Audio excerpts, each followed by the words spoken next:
Hi hello friends, welcome back to mister missus ಲಕ್ಷ್ಮೇರನ್ vlogs. ಎಲ್ಲರಿಗೂ 2025ನ ಕೊನೆಯ ದಿನದ ಶುಭಾಶಯಗಳು. ಇವತ್ತು ಬೆಳಗ್ಗೆ ನಾನು ಎದ್ದು ಬರೋಷ್ಟೊತ್ತಿಗೆ ಅಮ್ಮ ಎಲ್ಲ ಕೆಲಸನೂ ಮುಗಿಸ್ಬಿಟ್ಟಿದ್ರು. ಹೊರಗಡೆ ಇಷ್ಟು ಕ್ಯೂಟಾಗಿರೋ ರಂಗೋಲಿ ಕೂಡ ಹಾಕಿದ್ರು. ಅಮ್ಮಂಗೆ ಅಷ್ಟೊಂದು ರಂಗೋಲಿ ಹಾಕೋದಕ್ಕೆ ಬರೋದಿಲ್ಲ, ಅಷ್ಟೊಂದು ಅಂದ್ರೇನು ಹಾಕಲಿಕ್ಕೆ ಬರೋಲ್ಲ. ಅದಕ್ಕೆ ಅವರು ಈ ರೀತಿ ಗೀಟ್ಗಳನ್ನ ಹಾಕಿ ಒಂದು ರಂಗೋಲಿ ಬಿಡಿಸಿದ್ರು. ಬಟ್ ತುಂಬ ಮುದ್ದಾಗಿ ಅನ್ನಿಸ್ತಾ ಇತ್ತು. ನನಗೆ ನೈಟಿಂದ ತುಂಬ ಜ್ವರ ಬಂದ್ಬಿಟ್ಟಿತ್ತು. ಅದಕ್ಕೆ ಬೆಳಗ್ಗೆ 4 ಗಂಟೆಗೆ ಎದ್ದೇಳಲಿಕ್ಕಾಗಲಿಲ್ಲ. ಸೊ 7 o'clockಗೆ ಹೆಂಗೋ ಹಂಗೆ ಎದ್ದು ಬಂದು ನೋಡಿದ್ರೆ ಅಮ್ಮ ಅಷ್ಟೊತ್ತಿಗೆ ಎಲ್ಲ ಕೆಲಸನೂ ಮುಗಿಸ್ಬಿಟ್ಟಿದ್ರು. ಇನ್ನು ನನ್ನ ಪಾಲಿನ ಕೆಲಸಗಳು ಇದ್ದೇ ಇರುತ್ತಲ್ವ. ಸೊ ಅದಕ್ಕೆ ಬೆಳಗ್ಗೆ ಚುರುಕಾಗಿ ಮನಸ್ಸು ಮಾಡಿಕೊಂಡು ಇನ್ನೂ ಉಳಿದಿರೋ ಕೆಲಸನ ನಾನು ಮಾಡಿಕೊಂಡೆ ನಿಧಾನಕ್ಕೆ. ಯಾಕೋ ತುಂಬ ಎನರ್ಜಿನೇ ಇಲ್ಲ ಥರ ಫೀಲ್ ಆಗ್ತಿತ್ತು. ಇವತ್ತು ಬೆಲ್ಲದ ಡಬ್ಬ ತೆಗಿಯೋವಾಗಲೂ ಅಷ್ಟೇ, ಡಬ್ಬ ಕೆಳಗಡೆ ಬಿದ್ದೋಯ್ತು. ಅಷ್ಟು ವೆಯ್ಟ್ನ ಕೂಡ ತೆಗಿಯೋಕ್ಕಾಗಲ್ವೇನೋ ಅನ್ನೋ ಥರ ಒಂಥರ ತುಂಬ ಟಯರ್ಡಾಗಿ ಫೀಲ್ ಆಗ್ತಿತ್ತು.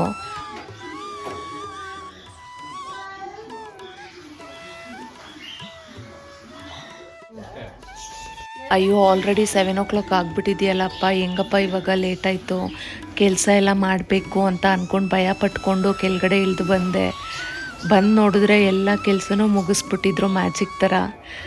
ಎಷ್ಟು ಚೆನ್ನಾಗಿ ಅನಿಸುತ್ತಲ್ವ, ಸೋ ಸ್ವೀಟ್. ಅಮ್ಮ ಎಷ್ಟು ಚೆನ್ನಾಗಿ ಎಲ್ಲ ಕೆಲಸನೂ ಮಾಡಿಟ್ಬಿಟ್ಟಿದ್ರು, ಅರ್ಥ ಮಾಡಿಕೊಂಡು ಅವಳಿಗೆ ಹುಷಾರಿಲ್ಲ ಬರೋಷ್ಟೊತ್ತು ಮಾಡಿಟ್ಬಿಡೋಣ ಅಂತ.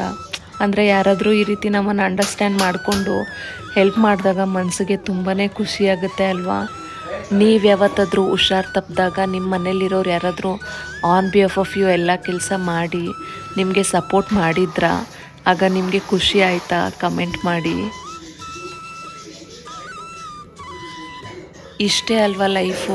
ನಾವು ಒಬ್ರನ್ನ ಪ್ರೀತಿ ಮಾಡಿ ಸಂಸಾರನ ನಡೆಸ್ಕೊಂಡು ಹೋಗೋವಾಗ, ನಮಗೆ ಹುಷಾರಿಲ್ದಿರೋವಾಗ ಇನ್ನೊಬ್ಬರು ಸಂಸಾರನ ತೂಗಿಸ್ಕೊಂಡು ಬಂದರೆ ಒಬ್ರನ್ನ ಅರ್ಥ ಮಾಡ್ಕೊಂಡಾಗ ಎಷ್ಟು ಚೆನ್ನಾಗಿ ಅನಿಸುತ್ತೆ. ಮನಸ್ಸಿಗೆ ಏನೋ ಒಂಥರ ಪಾಸಿಟಿವ್ ಎನರ್ಜಿ ಬರುತ್ತೆ. ಒಬ್ರು ಅರ್ಥ ಮಾಡಿಕೊಂಡು ಹೇಳೋದಕ್ಕೆ ಮೊದಲೇನೆ ನಮಗೋಸ್ಕರ ಮಿಡಿಯುವಂಥ ಜೀವಗಳೇ ಅಲ್ವಾ ಫ್ಯಾಮಿಲಿ ಅಂದರೆ.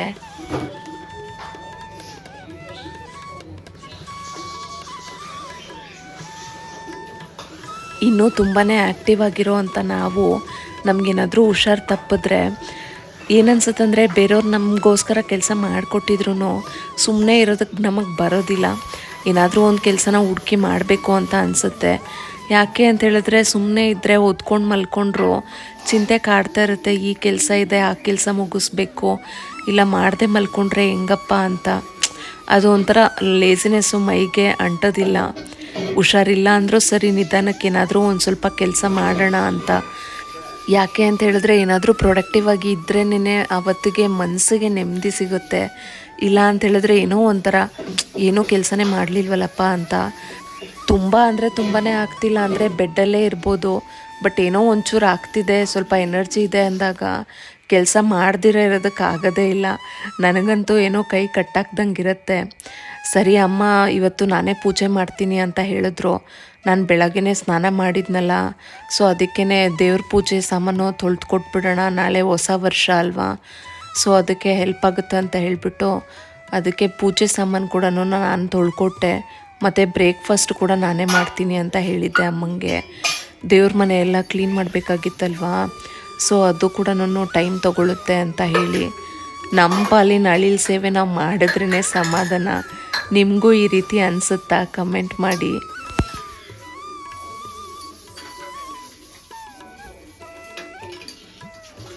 ನಾನು ವಾಯ್ಸ್ ಓವರ್ ಕೊಡುವಾಗ ಕೂಡ ನನ್ನ ಥ್ರೋಟು ಅಷ್ಟೊಂದು ಕ್ಲಿಯರಾಗಿಲ್ಲ, ದಯವಿಟ್ಟು ಕ್ಷಮಿಸಿ ಏನಾದರೂ ಡಿಸ್ಟರ್ಬೆನ್ಸ್ ಆಗಿದ್ದರೆ. ಬಟ್ ಈ ವ್ಲಾಗ್ನ ನಾನು ಅಪ್ಲೋಡ್ ಮಾಡಲೇಬೇಕಾಗಿತ್ತು, ಅದಕ್ಕೋಸ್ಕರನೇ ವಾಯ್ಸ್ ಓವರ್ ಕೊಡ್ತಿದ್ದೀನಿ. ದಯವಿಟ್ಟು ಅಡ್ಜಸ್ಟ್ ಮಾಡ್ಕೊಳ್ಳಿ.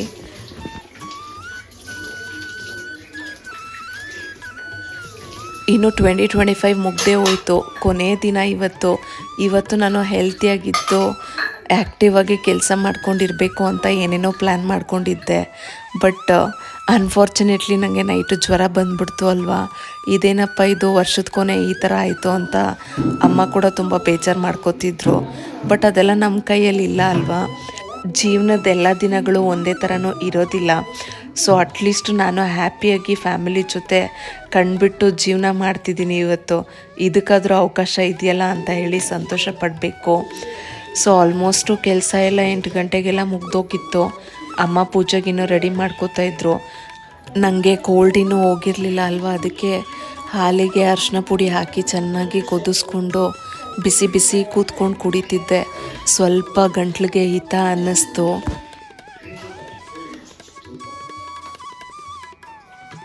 ಇನ್ನು ಇವತ್ತು 2025ನ ಲಾಸ್ಟ್ ಡೇ. ಇವತ್ತು ಸೂರ್ಯ ಕೊನೆಯ ಸತಿ ಮುಳುಗಿ ನಾಳೆ ಹೊಸದಾಗಿ ಅದು 2026ನ ಹೊತ್ತು ಬರೋವಂಥ ದಿನ. ಲಾಸ್ಟು 365 ಡೇಸಲ್ಲಿ ನಾವು ಕಲ್ತಿರೋ ಪಾಠಗಳು ಎಷ್ಟೋ ಇರುತ್ತೆ. ನಾವು ಎಷ್ಟೋ ಸತಿ ನಕ್ಕಿರ್ಬೋದು, ಎಷ್ಟೋ ಸತಿ ಹತ್ತಿರ್ಬೋದು, ಮತ್ತು ನಾವು ಗೆದ್ದಿರೋ ಕ್ಷಣಗಳು ಮತ್ತು ಸೋತಿರೋ ಕ್ಷಣಗಳು, ದುಃಖ ಪಟ್ಟಿರೋ ಅಂಥ ಕ್ಷಣಗಳು ಮತ್ತು ಸುಖವಾಗಿದ್ದಿದ್ದ ಕ್ಷಣಗಳು ಕೂಡ ತುಂಬಾ ಇದ್ದಾವೆ. ಈ ವರ್ಷ ನಮಗೆ ಹೇಗೆ ಇದ್ದಿರಲಿ, ಬಟ್ ಆದರೆ ನಾವು ಇವತ್ತು ಒಂದು ದೊಡ್ಡ ನೆಟ್ಟುಸಿರು ಬಿಡಬೇಕು. ಯಾಕೆ ಅಂತೇಳಿದ್ರೆ ಅದನ್ನೆಲ್ಲ ದಾಟ್ಕೊಂಡು ಹೇಗೋ ಈಚ್ಕೊಂಡು ನಾವು ಈ ಕೊನೆಯ ದಿನಕ್ಕೆ ಬಂದುಬಿಟ್ಟಿದ್ದೀವಿ ಅಲ್ವಾ. ಸೊ ಅದಕ್ಕೆ ಹ್ಯಾಟ್ಸ್ ಆಫ್ ಅಂತ ಹೇಳಬೇಕು.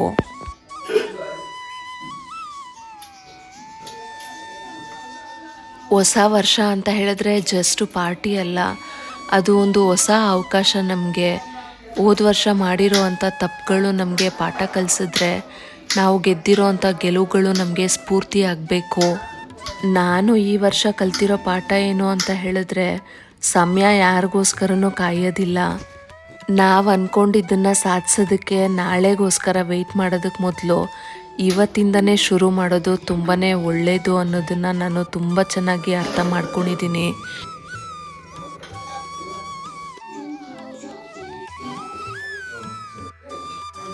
ಇವತ್ತು ರಾತ್ರಿ 12 ಗಂಟೆಗೆ ಜಸ್ಟು ಕ್ಯಾಲೆಂಡ್ರ್ ಮಾತ್ರ ಬದಲಾಗಬಾರ್ದು, ನಮ್ಮ ಮೈಂಡ್ಸೆಟ್ ಕೂಡ ಬದಲಾಗಬೇಕು. 2026ಗೆ ನಾವು ಜಸ್ಟು ರೆಸಲ್ಯೂಷನ್ ತಗೋಬಾರ್ದು, ಪ್ರಾಮಿಸ್ ತಗೊಳ್ಬೇಕು. ನಾನು ಹೋದ ವರ್ಷಕ್ಕಿಂತ ಈ ವರ್ಷ ಹೆಚ್ಚು ಮುಂದೆ ಇರ್ತೀನಿ ಅನ್ನೋ ಪ್ರಾಮಿಸ್ಸು. ಅದು ನಿಮ್ಮ ಫ್ಯಾಮಿಲಿ ಜೊತೆ ಒಳ್ಳೆ ಟೈಮ್ ಸ್ಪೆಂಡ್ ಮಾಡೋದಿರ್ಬೋದು, ಅಥವಾ ನಿಮ್ಮ ಕೆರಿಯರಲ್ಲಿ ಒಂದು ಒಳ್ಳೆ ಡಿಸಿಷನ್ ತೊಗೊಳ್ಳೋದಿರ್ಬೋದು, ಅಥವಾ ನಿಮ್ಮ ಹೆಲ್ತು ಅಥವಾ ಫಿಟ್ನೆಸ್ ಬಗ್ಗೆ ಇರ್ಬೋದು. ಯಾವುದೇ ವಿಚಾರ ಆಗಿರಲಿ, ದೃಢವಾಗಿರುವಂಥ ನಿರ್ಧಾರ ತಗೊಂಡು ಅದನ್ನು ಕೈ ಬಿಡದೆ ನೀವು ಡೆಫಿನೆಟ್ಲಿ ಪ್ರಾಮಿಸ್ ತಗೊಂಡು ಮುಂದುವರಿಸಿದ್ರೆ ಹೋದ ವರ್ಷಕ್ಕಿಂತ ಈ ವರ್ಷ ಬೆಸ್ಟಾಗೇ ಇರುತ್ತೆ.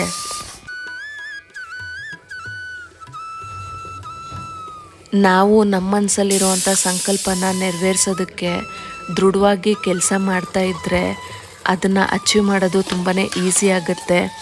ಅದನ್ನು ಬಿಟ್ಟು ಈ ವರ್ಷ ಮುಗ್ದೋಯ್ತು, ಹೊಸ ವರ್ಷಕ್ಕೆ ಹೊಸ ಭವಿಷ್ಯ ಬರುತ್ತೆ, ಜಾತಕ ಅಥವಾ ನಮ್ಮ ರಾಶಿ ಫಲ ಎಲ್ಲ ಬದಲಾಗುತ್ತೆ, ಅದರಿಂದ ಅದೃಷ್ಟ ಬರುತ್ತೆ ಅಂತ ಕೂತಲ್ಲೇ ಕೂತಿದ್ದು ಏನಾಗುತ್ತೆ ನಮ್ಮ ರಾಶಿ ಫಲ ಅಂತ ನೋಡ್ಕೊತಾ ಇದ್ದರೆ ಡೆಫಿನೆಟ್ಲಿ ಏನೂ ಬದಲಾಗೋದಿಲ್ಲ.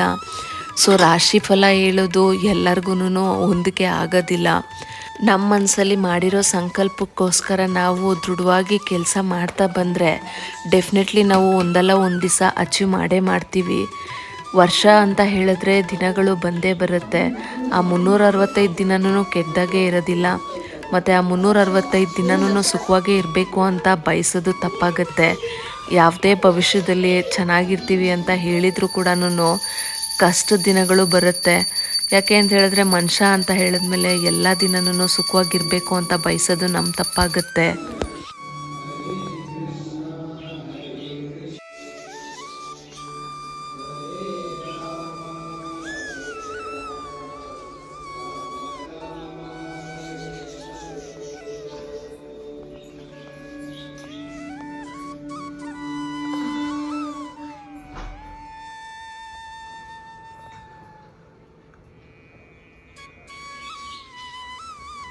ಇವತ್ತು ನಮ್ಮ ಪ್ಲ್ಯಾನು ಏನೋ ಅಷ್ಟೊಂದು ಇರಲಿಲ್ಲ. ಆ್ಯಸ್ ಯೂಶ್ವಲ್ ಮನೇಲಿ ಕೆಲಸ ಮುಗಿದ್ಮೇಲೆ ಆಫೀಸ್ ವರ್ಕ್ ಮುಗಿಸ್ಕೊಂಡು ಸಾಯಂಕಾಲ ಏನಾದರೂ ನಾನ್ ವೆಜ್ ತಂದು ಮಾಡೋಣ ಅಂತ ಹೇಳಿ ಯೋಚನೆ ಮಾಡಿದ್ವಿ. ಸುಮಾರು ಜನ ಪಾರ್ಟಿ ಮಾಡೋದಕ್ಕಂತ ಹೊರಟು ಬಿಡ್ತಾರೆ, ಬಟ್ ನಮಗೆ ಆ ರೀತಿಯಾಗಿರುವಂಥ ಅಭ್ಯಾಸ ಇಲ್ಲ. ಸೊ ಆದ್ದರಿಂದ ಮನೆಯಲ್ಲೇ ಫ್ಯಾಮಿಲಿ ಜೊತೆ ಸೆಲೆಬ್ರೇಟ್ ಮಾಡಿಕೊಂಡು ಬೇಗ ಮಲ್ಕೊಳ್ಳೋ ಅಂಥ ಅಭ್ಯಾಸನೇ ಇದೆ. ನಿಮ್ಗೆ ಯಾವ ರೀತಿ ಅಂತ ಹೇಳಿ ಕಮೆಂಟ್ ಮಾಡಿ.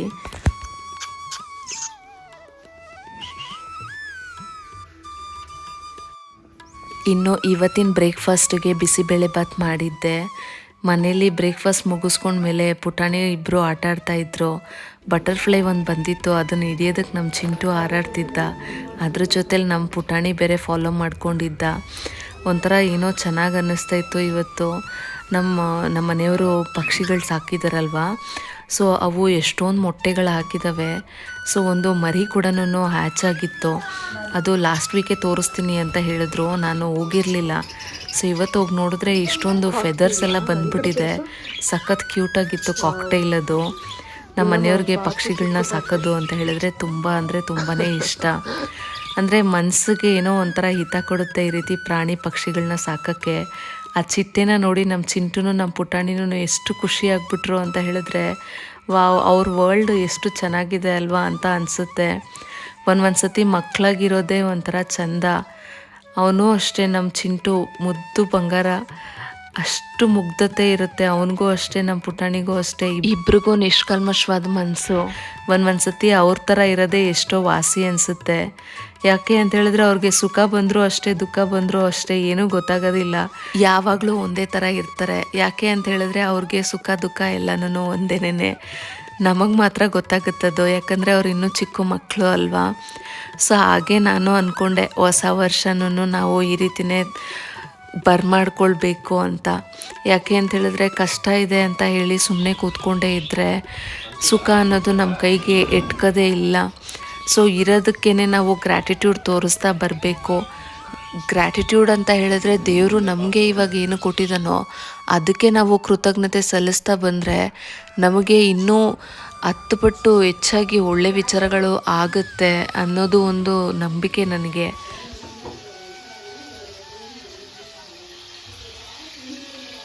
ಇನ್ನು ಲಾಸ್ಟ್ ಇಯರ್ ನ್ಯೂ ಇಯರ್ ಹಿಂದಿನ ದಿನ ಬಂದು ಮನೆ ಮೇಲೆನೇ ಬಾರ್ಬಿಕ್ಯೂ ಸೆಟಪ್ ಮಾಡಿಬಿಟ್ಟು ಬಾರ್ಬಿಕ್ಯೂ ಚಿಕನ್ ಎಲ್ಲ ಮಾಡ್ಕೊಂಡು ತಿಂದಿದ್ವಿ.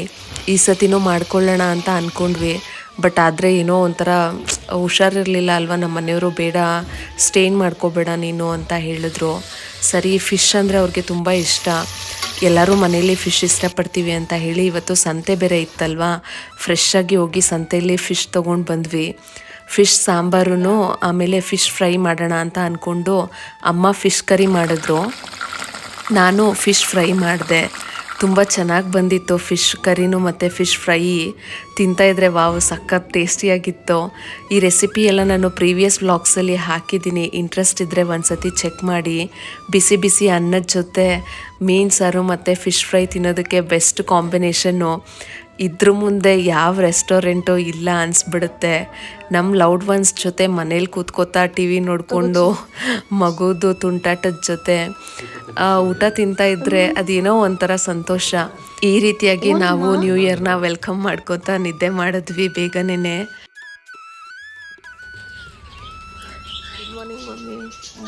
Happy new year. ಸೂಪರ್ ಅಕಂತ. Thank you.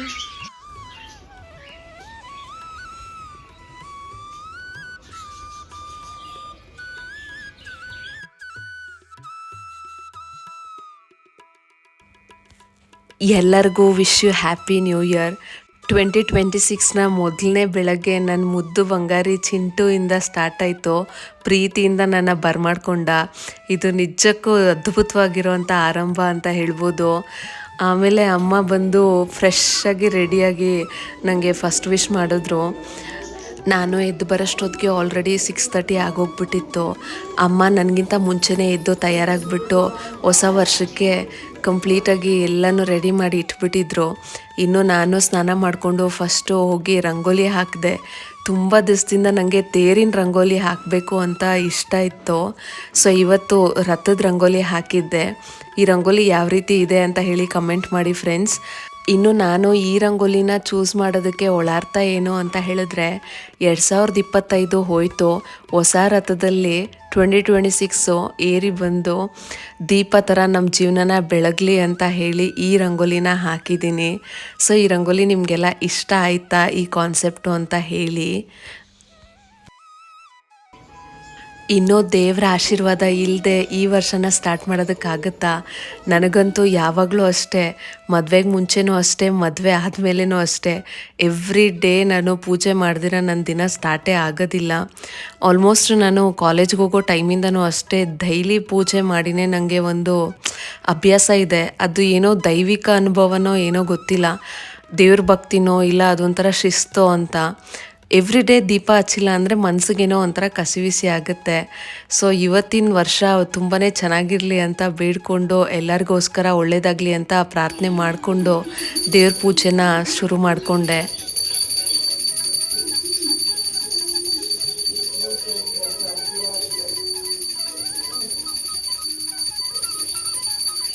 ನನ್ನೆಲ್ಲ 21,700 ಸಬ್ಸ್ಕ್ರೈಬರ್ ಫ್ಯಾಮಿಲೀಸ್ಗೂ ಮತ್ತು ನನ್ನನ್ನು ದಿನ ನೋಡ್ತಾ ಇರೋವಂಥ ಎಲ್ಲ ವ್ಯೂವರ್ಸ್ಗೂ wish you very happy new year. ಮತ್ತು ನನ್ನ ದೊಡ್ಡ ಥ್ಯಾಂಕ್ ಯು. ನೀವೆಲ್ಲರೂ ಕೊಟ್ಟಿರೋವಂಥ ಮೋಟಿವೇಶನಿಂದನೇ ನಾನು ಇಲ್ಲಿವರೆಗೂ ಬಂದಿರೋದು. ಸುಮಾರು ಜನ ನನಗೆ ಕಮೆಂಟ್ ಮಾಡ್ತೀರಾ, ಕನೆಕ್ಟ್ ಆಗಿದ್ದೀರಾ ಮತ್ತು ಸಬ್ಸ್ಕ್ರೈಬ್ ಮಾಡಿದ್ದೀರಾ. ಮತ್ತು ನನಗೆ ಇವಾಗವರೆಗೂ ಪರ್ಸ್ನಲ್ ಚಾಟ್ಸು ಮತ್ತು ಇಮೇಲ್ಸ್ ಕೂಡ ಕಳಿಸ್ತೀರಾ. ಸೊ ನನ್ನ ಮೇಲೆ ಇರೋವಂಥ ನಂಬಿಕೆಯಿಂದನೇ ನೀವು ಈ ರೀತಿಯೆಲ್ಲ ಕನೆಕ್ಟೆಡ್ ಆಗಿದ್ದೀರಾ ಅಂತ ತಿಳ್ಕೊಂಡ್ರೆ ನನಗೆ ತುಂಬಾ ಖುಷಿ ಆಗುತ್ತೆ. ಅದರಲ್ಲೂ ಹೆಣ್ಮಕ್ಳು ನನಗೆ ತುಂಬಾ ಅಟ್ಯಾಚ್ಡ್ ಆಗಿ ಸಿಸ್ಟರ್ ಥರ ಫೀಲ್ ಮಾಡ್ತಾರಲ್ವ, ನನಗೆ ಒಂಥರ ಬ್ಲೆಸ್ಸಿಂಗ್ಸ್ ಥರನೇ ಅನ್ನಿಸ್ತಾ ಇದೆ. ಇನ್ನು ನನ್ನ ವ್ಲಾಗಲ್ಲಿ ಏನಾದರೂ ಮಿಸ್ಟೇಕ್ಸ್ ಇದ್ದರೆ ಅಥವಾ ನಾನು ಏನಾದರೂ ಇಂಪ್ರೂವ್ಮೆಂಟ್ ಮಾಡ್ಕೋಬೇಕು ಅಂತ ಹೇಳಿದ್ರೆ ಒಳ್ಳೆ ಸಜೆಷನ್ಸ್ ಕೂಡ ಕೊಟ್ಟಿದ್ದೀರಾ. ಅದು ಎಲ್ಲ ಪಾಸಿಟಿವ್ ಆಗೇ ಕೊಟ್ಟಿದ್ದೀರಾ. ಸೊ ಅದರಿಂದ ತುಂಬಾ ಹೆಲ್ಪ್ ಆಗಿದೆ ನನಗೆ. Thank you so much. ಸುಮಾರು ಜನ ನನ್ನಿಂದ ಮೋಟಿವೇಟ್ ಆಗಿದ್ದಾರೆ ಮತ್ತು ಸೆಲ್ಫ್ ಇಂಪ್ರೂವ್ಮೆಂಟ್ ಆಗಿದೆ ಅಂತ ಕೂಡ ಕಮೆಂಟ್ ಮಾಡಿದ್ದಾರೆ. ಅದನ್ನೆಲ್ಲ ಕೇಳಿದಾಗ ನನಗೆ ತುಂಬಾ ಸಂತೋಷ ಆಗಿದೆ. ನಾನು ಮಾಡೋ ಅಂಥ ವ್ಲಾಗ್ಸಿಂದ ಏನಾದರೂ ಒಂದು ಚಿಕ್ಕ ಇನ್ಫಾರ್ಮೇಷನ್ ನಿಮಗೆ ಸಿಕ್ಕಿದೆ ಅಂತ ಹೇಳಿದ್ರೆ ಅದಕ್ಕಿಂತ ಸಂತೋಷ ನನಗೆ ಇನ್ನೊಂದಿಲ್ಲ. ಮತ್ತು ಸುಮಾರು ಜನಕ್ಕೆ ನಾನು ಮಾಡ್ತಿರೋವಂಥ ಪೂಜೆ ಕೂಡ ತುಂಬ ಇಷ್ಟ ಆಗಿದೆ ಅಂತ ಹೇಳಿದ್ದೀರಾ. ನೀವೆಲ್ಲರೂ ನನಗೆ ಕೊಟ್ಟಿರೋವಂಥ ಪ್ರೀತಿ ಮತ್ತು ಪ್ರೋತ್ಸಾಹಕ್ಕೆ thank you so much. Once again wish you happy new year. ಯಾವಾಗಲೂ ನನಗೆ ಈ ರೀತಿ ಸಪೋರ್ಟ್ ಮಾಡ್ತಾನೆ ಇರಿ. ಇವತ್ತು ಪೂಜೆ ಮನೇಲಿ ಏನೋ ಒಂದು ಡಿಫ್ರೆನ್ಸ್ ಇದೆ. ನೀವು ಕೊಟ್ಟಿದ್ದ ಸಜೆಷನಿಂದನೇ ಆ ಚೇಂಜಸ್ನ ನಾನು ತಂದಿದ್ದೀನಿ. ಆ ಚೇಂಜಸ್ಸು ನಿಮಗೆ ಇಷ್ಟ ಆಗಿದೆಯಾ? ಆ ಅಭಿಪ್ರಾಯನೂ ಕೂಡ ತಪ್ಪದೆ ನನಗೆ ಕಮೆಂಟ್ ಮೂಲಕ ತಿಳಿಸಿ. ನಾನು ಅದನ್ನು ಓದೋದಕ್ಕೆ ಕಾಯ್ತಾ ಇರ್ತೀನಿ. ತುಂಬಾ ಸಂತೃಪ್ತಿಯಿಂದ ಮತ್ತು ಸಂತೋಷವಾಗಿ ವರ್ಷದ ಮೊದಲನೇ ಪೂಜೆ ಮಾಡಿದ್ದಾಯಿತು. ಪೂಜೆ ಮುಗಿಸ್ಕೊಂಡು ಇನ್ನೂ ದೇವರ ಆಶೀರ್ವಾದ ತಗೊಂಡಿಲ್ಲ ಅಂದರೆ ಆಗುತ್ತಾ? ಸೊ ಡಿಫಾಲ್ಟಾಗಿ ದೇವಸ್ಥಾನಕ್ಕೆ ಹೋಗಲೇಬೇಕು. ಸೊ ಇವತ್ತು ದೇವಸ್ಥಾನಕ್ಕೆ ಹೋಗಬೇಕು ಅಂತ ಅಂದ್ಕೊಂಡ್ವಿ. ಅಕ್ಕ ಭಾವನೂ ಬರ್ತೀನಿ ಅಂತ ಹೇಳಿದ್ರು. ಬಟ್ ಅನ್ಫಾರ್ಚುನೇಟ್ಲಿ ಅವ್ರಿಗೇನೋ ಒಂದು ಬ್ಯುಸಿ ಶೆಡ್ಯೂಲ್ ಇದ್ದಿದ್ದರಿಂದ ಮನೆಗೆ ಬರಲಿಕ್ಕಾಗಲಿಲ್ಲ. ಸೊ ಆದ್ದರಿಂದ ನಾವು ಆಲ್ರೆಡಿ ರೆಡಿ ಆಗಿಬಿಟ್ಟಿದ್ವಿ ಅಲ್ವಾ, ಅದಕ್ಕೆ ನಾವೇ ಹೊರಟ್ವಿ. ಆಂಜನೇಯನ ದೇವಸ್ಥಾನ ರಾಘವೇಂದ್ರ ಸ್ವಾಮಿ ಸಮೇತ ಇದೆ ಅಲ್ವಾ, ಆ ದೇವಸ್ಥಾನಕ್ಕೆ ಹೋಗೋಣ ಅಂತ ಅಂದ್ಕೊಂಡ್ವಿ. ನೀವೇನಾದರೂ ದೇವಸ್ಥಾನಕ್ಕೆ ಹೋಗಿರಲಿಲ್ಲ ಅಂತ ಹೇಳಿದ್ರೆ ಇಲ್ಲಿದೆ ನೋಡಿ ದೇವರ ಆಶೀರ್ವಾದ ನಿಮಗೂ ಕೂಡ. ಇನ್ನು ನೀವು ಆಫ್ರಿಮೆಂಟ್ ಮಾಡೋದಕ್ಕೆ ಮೊದಲು, ಯಾವುದೇ ಸಂಕಲ್ಪಕ್ಕೆ ಮೊದಲು ನೀವು ಈ ರೀತಿಯಾಗಿ ಆಫ್ರಿಮೆಂಟ್ ಮಾಡಿಕೊಂಡ್ರೆ ಆದಷ್ಟು ಬೇಗ ನಿಮಗೆ ಅದು ಒಲ್ದು ಬರುತ್ತೆ. ಯಾವ ರೀತಿ ಅಂತ ಹೇಳಿದ್ರೆ 2026ನೇ ವರ್ಷದಲ್ಲಿ ನನಗೆ ಸಿಗೋ ಎಲ್ಲ ಯಶಸ್ಸು ಮತ್ತು ಸುಖಕ್ಕೆ ನಾನು ಅರ್ಹಳಾಗಿದ್ದೀನಿ ಅನ್ನೋದನ್ನು ನೀವು ನಂಬಬೇಕು. ನಾನು ಮಾಡೋ ಅಂಥ ಕೆಲಸಕ್ಕೆ ತಕ್ಕದಂಥ ಗೌರವ ಮತ್ತು ಸಂಬಳ ಅಥವಾ ಅವಕಾಶಗಳು ನನ್ನನ್ನು ಹುಡ್ಕೊಂಡು ಬರುತ್ತೆ ಅನ್ನೋದನ್ನು ನೀವು ನಂಬಬೇಕು. ಮತ್ತು ನಾನು ಆರೋಗ್ಯವಾಗಿದ್ದೀನಿ ಮತ್ತು ದೈವಿಕ ಶಕ್ತಿಯಿಂದ ತುಂಬಿರೋ ಅಂಥ ಎನರ್ಜೆಟಿಕ್ ಪರ್ಸನ್ ನಾನು ಅನ್ನೋದನ್ನು ನೀವು ನಂಬಬೇಕು. ನನ್ನ ಪ್ರೊಫೆಷ್ನಲ್ ಲೈಫಲ್ಲಿ ಮತ್ತು ಫ್ಯಾಮಿಲಿ ಲೈಫಲ್ಲಿ ನಾನು ಹೊಸ ಬೆಂಚ್ ಮಾರ್ಕ್ಗಳನ್ನ ತಲುಪ್ತೀನಿ ಮತ್ತು ಹೆಚ್ಚೆಚ್ಚಾಗಿ ಸಂಪಾದನೆ ಮಾಡ್ತೀನಿ. ಇದೆಲ್ಲನೂ ನನಗೆ ಸುಲಭವಾಗಿ ಸಿಗುತ್ತೆ, ಇದೆಲ್ಲನೂ ನನ್ನ ಕೈಯಲ್ಲಿ ಸಾಧ್ಯ ಅನ್ನೋದನ್ನು ನೀವು ನಂಬಬೇಕು ಮತ್ತು ಇದನ್ನು ಪದೇ ಪದೇ ಹೇಳ್ಕೊಳ್ಬೇಕು. ನನ್ನ ಫ್ಯಾಮಿಲಿ, ನನ್ನ ಕೆಲಸ ಮತ್ತು ನನ್ನ ಜೀವನದಲ್ಲಿ ಇರೋವಂಥ ಎಲ್ಲ ಸಮೃದ್ಧಿಗೆ ದೇವ್ರಿಗೆ ನಾನು ಥ್ಯಾಂಕ್ಫುಲ್ ಆಗಿದ್ದೀನಿ ಅಂತ ನೀವು ಪದೇ ಪದೇ ಹೇಳ್ಕೊಳ್ಬೇಕು. ಈ ರೀತಿಯಾಗಿ ಇದೆಲ್ಲ ಆಲ್ರೆಡಿ ನಡೆದಿದೆ ಅಂದ್ಕೊಂಡು ನೀವು ಥ್ಯಾಂಕ್ಫುಲ್ ಆಗಿದ್ದರೆ ಡೆಫಿನೆಟ್ಲಿ ಇದು ಆದಷ್ಟು ಬೇಗ ನೀವು ಆಫ್ರಿಮೇಟ್ ಮಾಡ್ದಂಗೆ ನಡೆಯುತ್ತೆ. ಇನ್ನು ಈ 2026ರ ಮೊದಲನೇ ವ್ಲಾಗು ಮುಗಿಸೋದಕ್ಕೆ ಮುಂಚೆ ನಾನು ಎಲ್ಲ ವೀಕ್ಷಕರಿಗೂ ಒಂದು ದೊಡ್ಡ ಥ್ಯಾಂಕ್ಸ್ ಹೇಳೋದಕ್ಕೆ ಇಷ್ಟಪಡ್ತೀನಿ. 2025ರಲ್ಲಿ ನಾನು ಏನೇ ಸಾಧನೆ ಮಾಡಿದ್ರು ಅದಕ್ಕೆ ನಿಮ್ಮ ಪ್ರೀತಿ ಬೆಂಬಲನೇ ಕಾರಣ. ನೀವು ಹಾಕೋ ಒಂದು ಪಾಸಿಟಿವ್ ಕಮೆಂಟು ಮತ್ತು ಒಂದು ಲೈಕು ನನಗೆ ಇನ್ನಷ್ಟು ಒಳ್ಳೆ ವೀಡಿಯೋಗಳನ್ನ ಮಾಡೋದಕ್ಕೆ ಸ್ಫೂರ್ತಿ ನೀಡುತ್ತೆ. ಈ ನನ್ನ ಪುಟ್ಟ ಯೂಟ್ಯೂಬ್ ಕುಟುಂಬದಲ್ಲಿ ನೀವು ಭಾಗಿಯಾಗಿರೋದಕ್ಕೆ ನಾನು ಚಿರಋಣಿಯಾಗಿದ್ದೀನಿ. ಈ ಹೊಸ ವರ್ಷದಲ್ಲಿ ಇನ್ನೂ ಹೆಚ್ಚಿನ ಒಳ್ಳೆಯ ವಿಷಯಗಳನ್ನ ನಿಮ್ಮ ಮುಂದೆ ತರ್ತೀನಿ. ನನ್ನ ಮೇಲೆ ನಿಮ್ಮ ಪ್ರೀತಿ ಹೀಗೆ ಇರಲಿ. ನೀವೇನಾದರೂ ಈ ವ್ಲಾಗ್ನ ಇಲ್ಲಿವರೆಗೂ ನೋಡಿದರೆ thank you so much for your precious time. ಎಲ್ಲರಿಗೂ ಮತ್ತೊಮ್ಮೆ ಹೊಸ ವರ್ಷದ ಶುಭಾಶಯಗಳು. ನಿಮ್ಮ ನ್ಯೂ ಇಯರ್ನ ಯಾವ ರೀತಿ ಸ್ಟಾರ್ಟ್ ಮಾಡಿದ್ರಿ ಅನ್ನೋದನ್ನು ತಪ್ಪದೇ ತಿಳಿಸಿ. ಈ ವಿಡಿಯೋ ನಿಮಗೆ ಇಷ್ಟ ಆಗಿದ್ರೆ ದಯವಿಟ್ಟು ಒಂದು ಲೈಕ್ ಮಾಡಿ, ಶೇರ್ ಮಾಡಿ ಮತ್ತು ಕಮೆಂಟ್ ಮಾಡಿ. ನಮ್ಮ ಚಾನಲ್ಗೆ ಸಬ್ಸ್ಕ್ರೈಬ್ ಮಾಡಿ, ನನಗೆ ಸಪೋರ್ಟ್ ಮಾಡಿ. Thank you for watching. Will catch you in next vlog.